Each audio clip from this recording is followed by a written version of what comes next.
எந்த தைரியத்தில் நீங்கள் திரும்ப பரத்தை வேலைக்கு வரணும்னு கூப்பிடுறீங்க? அதான் அன்னைக்கே உங்ககிட்ட சொல்லிட்டனே என்று தயாளனிடம் ஃபோனில் எகிரி கொண்டிருந்தார் Sridharan. We made a mistake. ஆனால் இப்போ நிறைய இருதய நோயாளிகளுக்கு இலவசமாக ட்ரீட்மெண்ட் பண்ண போகிறோம். அதில் சில குழந்தைகளும் இருக்காங்க. இந்த விஷயத்துக்கு காரணமே பரத் தான். அவன் தன்னோட சம்பளத்தையே தியாகம் பண்ணி இல்லாதவங்களுக்கு இலவசமாக சர்ஜரி செஞ்சதை பார்த்து எங்கள் ஹாஸ்பிட்டல் போர்ட் மெம்பர்ஸ் இந்த முடிவுக்கு வந்திருக்காங்க. பரத்தை பற்றிய தயாளனின் புகழ்ச்சி ஸ்ரீதரனை நெகிழச் செய்தது. ஓகே டாக்டர், இதில் என்னோட முடிவு ஒன்றும் இல்லை. அவனுக்கு இஷ்டம்னா அவன் தாராளமாக திரும்ப ஜாயின் பண்ணட்டும் என்றார். தேங்க்ஸ் மிஸ்டர் ஸ்ரீதரன், நான் பரத் கிட்ட பேசுகிறேன் என்று கூறிவிட்டு அழைப்பை துண்டித்தார் தயாளன். சிறிது நேரத்தில் பரத்திற்கும் ஃபோன் செய்தார் தயாளன். அவர் கேட்டவுடன் மறுக்காமல் ஒப்புக்கொண்டான். ஒரு 3 நாட்களில் வந்து ஜாயின் செய்வதாக கூறினான். தேங்க்ஸ் தயாளன் அங்கிள் என்றாள் மைத்ரேயி.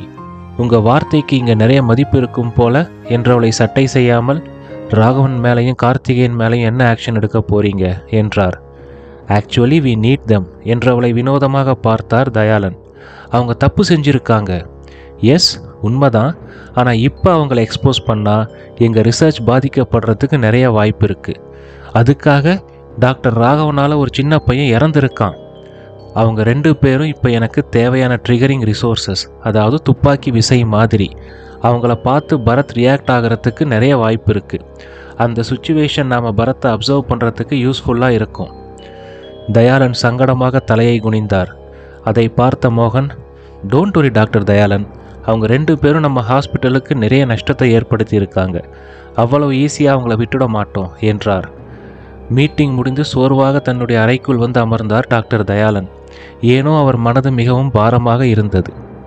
பெரியப்பா என்று அழைத்தபடி அறைக்குள் வந்தாள் விஜிதா. அவள் பின்னாடியே காயத்ரியும் வந்தாள். ஏம்மா விஜி, நீ இப்பெல்லாம் ஓபி பார்க்கறது இல்லையா? இல்லை பெரியப்பா, புதுசாக 2 டாக்டர்ஸ் ஜாயின் பண்ணியிருக்காங்க. ஓபி எல்லாம் அவங்க பார்த்துக்கிறாங்க. நான் 100% மைத்ரேயி மேடம் கூட தான் இருக்கணுமாம். உனக்கு என்னம்மா டாஸ்க் கொடுத்துருக்காங்க என்று காயத்ரியை பார்த்து கேட்டார் தயாளன்.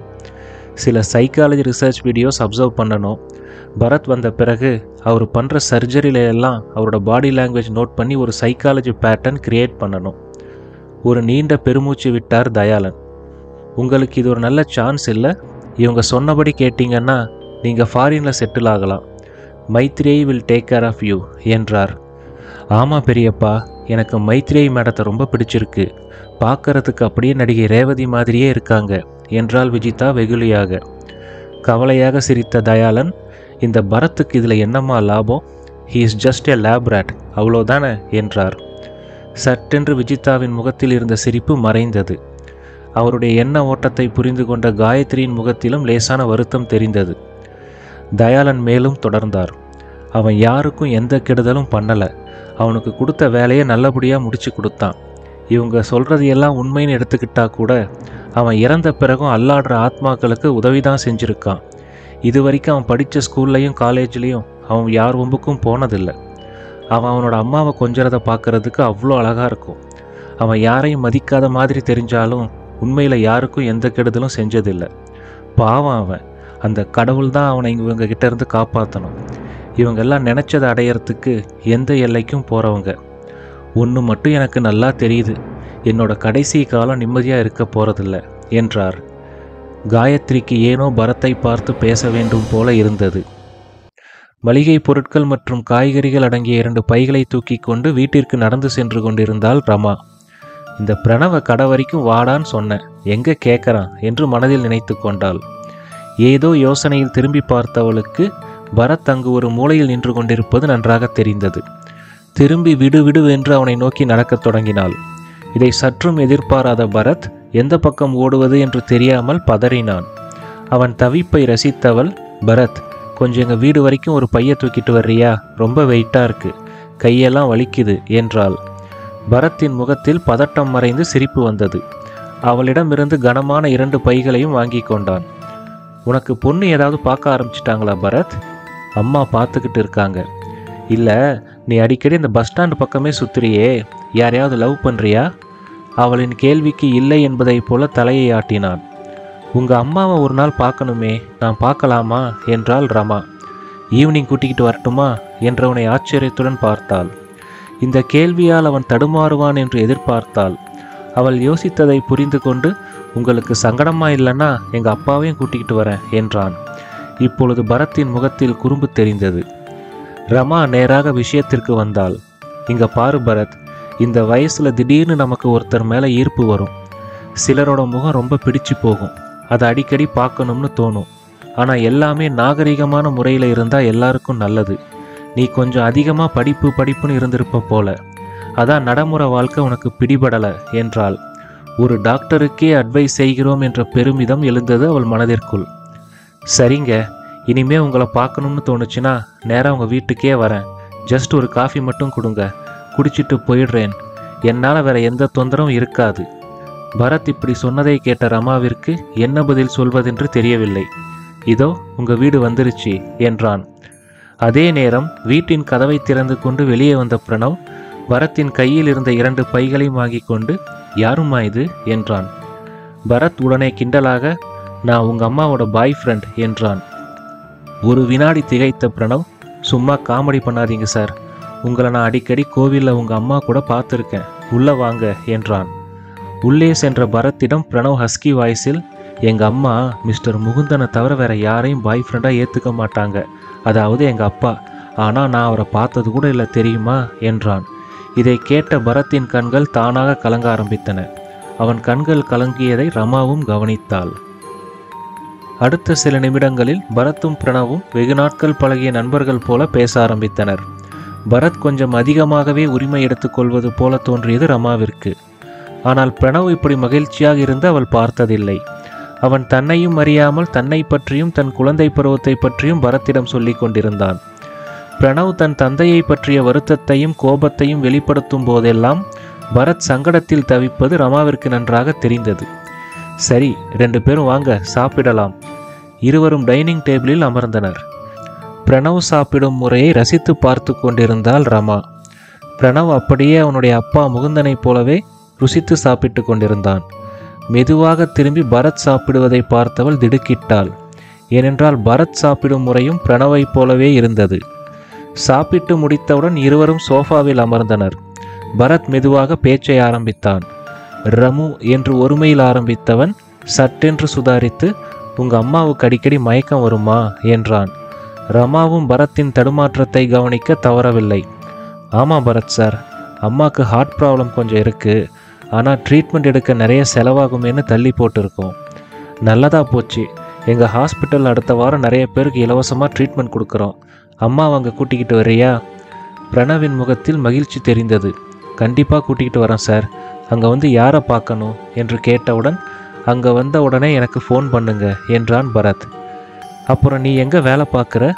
நான் நிமல் ஸ்பின்னிங் மில்லில் சூப்பர்வைசராக இருக்கேன். உனக்கு விருப்பம் இருந்தால் எங்கள் ஃபேக்ட்ரியில் வந்து ஒர்க் பண்ணுறியா? பிரணவ் சிரித்து கொண்டே, எங்கள் முதலாளிக்கிட்ட கேட்கணும். ஏன்னா கஷ்டப்படும் போது அவர் தான் பாவம் பார்த்து வேலை கொடுத்தாரு என்றான். ஏதோ யோசித்த பரத், உங்கள் முதலாளி பேர் என்ன என்றான்.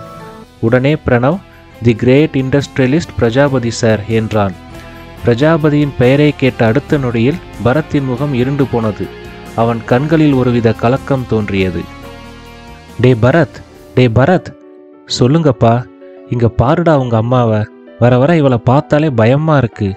பரத் சிரித்து கொண்டே, ஏன்பா, எப்பவும் போல என்னோட சுபா குட்டி அழகாக தானே இருக்காங்க என்றவனை முறைத்தவர், கல்யாணம் பண்ணிக்கிட்ட அவன் பொண்டாட்டியை கொஞ்சுங்கடா, அடுத்தவன் பொண்டாட்டியை கொஞ்சறதை நிறுத்துங்கடா முதல்ல என்றார்.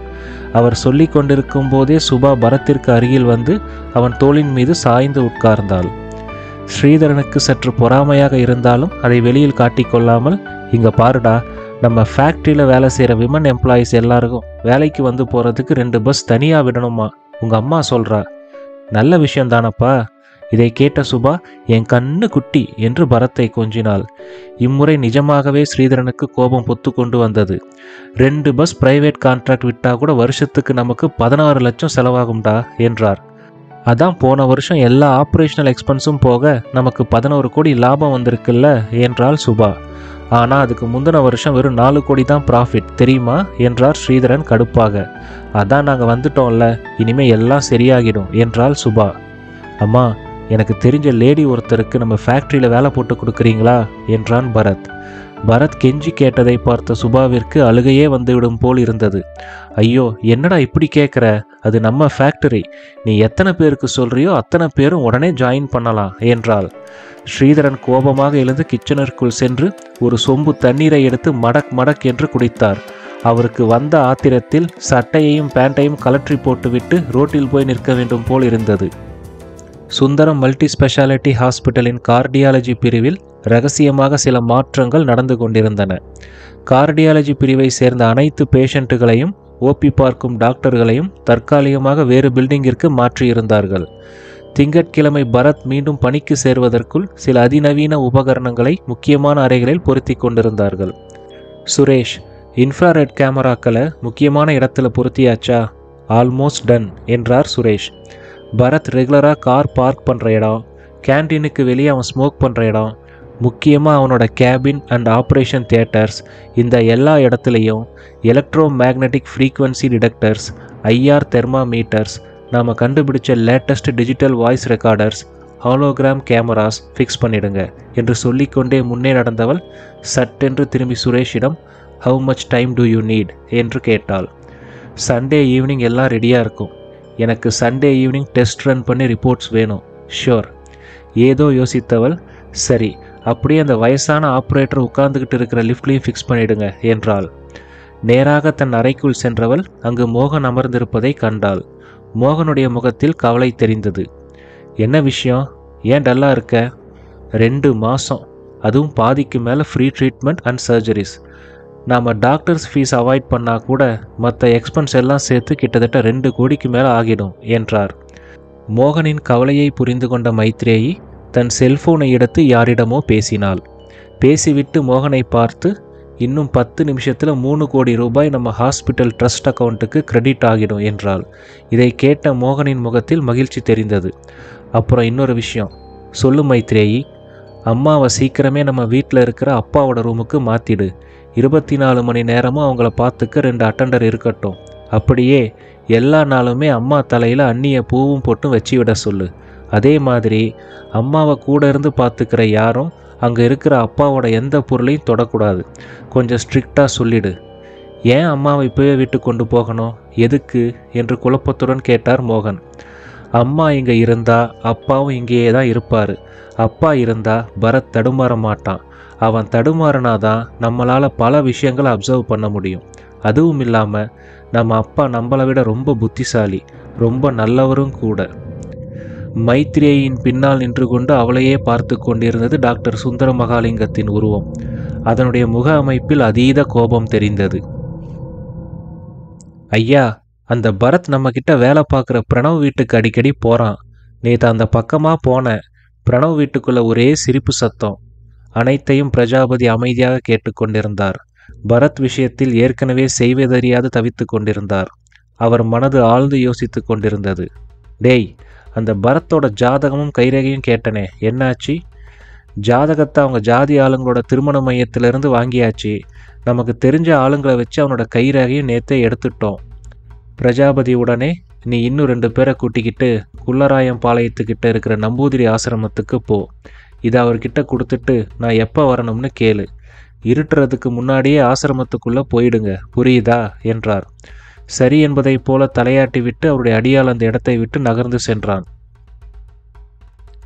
சூப்பர் மேடம், எல்லா இடத்துலையும் ஏதேதோ ஃபிக்ஸ் பண்ணிக்கிட்டு இருக்காங்க. எனக்கு ஹாலிவுட் படம் பார்த்த ஃபீலிங் வருது என்ற விஜிதாவை பார்த்து லேசாக சிரித்தாள் மைத்ரேயி. மேடம், இந்த வீடியோஸ் கொஞ்சம் பாருங்கள். பரத் வர்றப்ப எல்லாம் அந்த வயசான லிஃப்ட் ஆப்ரேட்டர் எழுந்து நிற்க ட்ரை பண்ணுறாரு.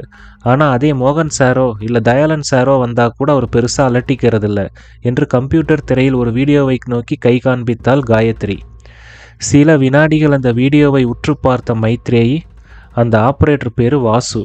எங்கள் வீட்டில் டிரைவராக இருந்தார். என்னோட சின்ன வயசில் தினமும் என்னை ஸ்கூலுக்கு கூட்டிகிட்டு போயிட்டு வருவார். ரொம்ப சுயமரியாதை இருக்கிறவர். ஆனால் எங்கள் அப்பா கிட்ட மட்டும் அவருக்கு அளவு கடந்த மரியாதை.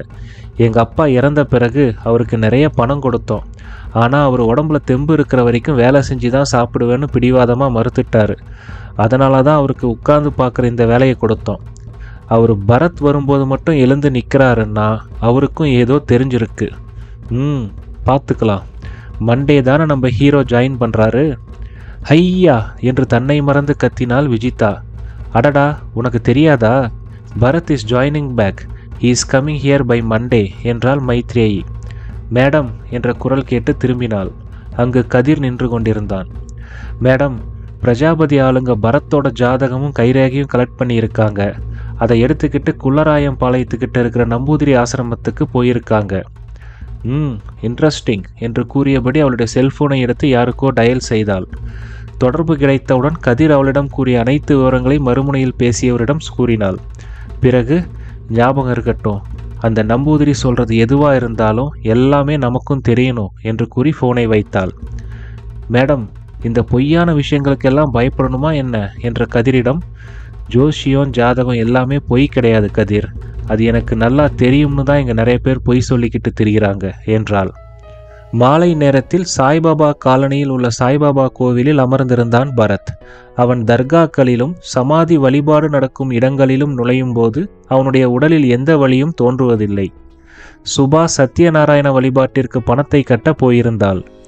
பரத் அங்கிருந்த ஒரு தூணில் சாய்ந்து கொண்டு கண்களை மூடிக்கொண்டு காற்றில் கலந்திருந்த கற்பூர வாசனையை அனுபவித்துக் கொண்டிருந்தான். பரத் சார் என்று அழைத்தாள் ரமா. அந்த குரலை கேட்டவுடன் சிரித்து கொண்டே கண்களை திறந்தான். இவன் சரியான திருடன் என்று நினைத்து கொண்டாள் ரமா. ரமாவை பார்த்து, வாங்க, சாமி கும்பிட வந்தீங்களா என்றான் சிரித்து கொண்டே. அவன் குறும்பை ரசித்தவள், ஆமா, என்னோட பாய் ஃப்ரெண்ட் இங்கே வர சொன்னான், அதான் என்றாள். அப்படியா என்று கிண்டலாக கூறியவன் அங்கும் இங்கும் வேகமாக திரும்பி பார்த்தான். எங்க அவரு? பார்க்க எப்படி இருப்பாரு? நல்லா ஹைட்டா, ஸ்மார்ட்டா, செவப்பா, அப்படி இங்கே யாரையும் காணோமே என்று அதே போன்று ஒருவரை தேடுவதைப் போல நடித்தான். அவர் பார்க்கறதுக்கு என் மகனை மாதிரியே இருப்பார். இதை கேட்ட பரத்தின் முகம் சற்றென்று வாடியது. அதை பார்த்த ரமாவிற்கும் ஏதோ ஒருவித வருத்தம் மனதில் தோன்றியது. பரத், இந்தா ஆக்காட்டு, கற்கண்ட வாயில போட்டுக்கோ என்று கூறியபடி அருகில் வந்தாள் சுபா. ரமாவை பார்த்தவள், அட, உங்களை அன்னைக்கு சாரதாம்பாள் கோவிலில் பார்த்தனே, நல்லா இருக்கீங்களா? இந்தாங்க கற்கண்டு என்று அவள் கையிலும் கொஞ்சம் கொடுத்தாள். ரமா சுபாவின் குழந்தைத்தனத்தை ரசித்து கொண்டே கற்கண்டை வாங்கி கொண்டாள். பரத் சுபாவிடம், அம்மா, நான் ஒருத்தருக்கு நம்ம ஃபேக்ட்ரியில் வேலை வேணும்னு சொன்னேன் தானே, இவங்களுக்கு தான் அது என்றான். அப்படியா, சரி, நாளைக்கே வந்துடுங்க, நானும் பரத்தும் தான் மெயின் ஷேர் ஹோல்டர்ஸ், லேடிஸ்க்கு தனியாக பஸ் கூட விட போகிறோம் என்றாள் சுபா. சுபா சொன்ன விதத்தை பார்த்த ரமாவிற்கு சிரிப்பு வந்து விட்டது. கண்கள் கலங்க சிரித்தாள். நீங்கள் ரொம்ப நல்லவங்களா இருக்கீங்க. இன்னும் ஒரு வாரத்தில் 1ஆம் தேதி வந்துடும். அங்கே சம்பளம் வாங்கிட்டு வந்து உங்கள் ஃபேக்ட்ரியில் ஜாயின் பண்ணிக்கிறேன். ரொம்ப தேங்க்ஸ் என்று சுபாவை பார்த்து மெதுவாக கையெடுத்து கும்பிட்டாள். ரமா கையெடுத்து கும்பிட்டதை பார்த்த பரத்திற்கு அழுகை பீறிட்டு கொண்டு வந்தது. சட்டென்று திரும்பி சாய்பாபாவின் சிலையை கும்பிடுவதைப் போல நின்று கொண்டான். அவன் கண்களில் இருந்து வந்த கண்ணீர் துளிகள் தரையில் விழுந்தது. கண்களை யாருக்கும் தெரியாமல் துடைத்து கொண்டு நிமிர்ந்து பார்த்தான். அவனுக்கு எதிரில் இருந்த சாய்பாபாவின் சிலை அவனை பார்த்து ஆறுதலாக சிரிப்பதைப் போல இருந்தது. இந்த வீடியோ உங்களுக்கு பிடிச்சிருந்தா லைக் பண்ணுங்க, உங்க ஃப்ரெண்ட்ஸுக்கு ஷேர் பண்ணுங்க, எங்க சேனலை சப்ஸ்கிரைப் பண்ணுங்க.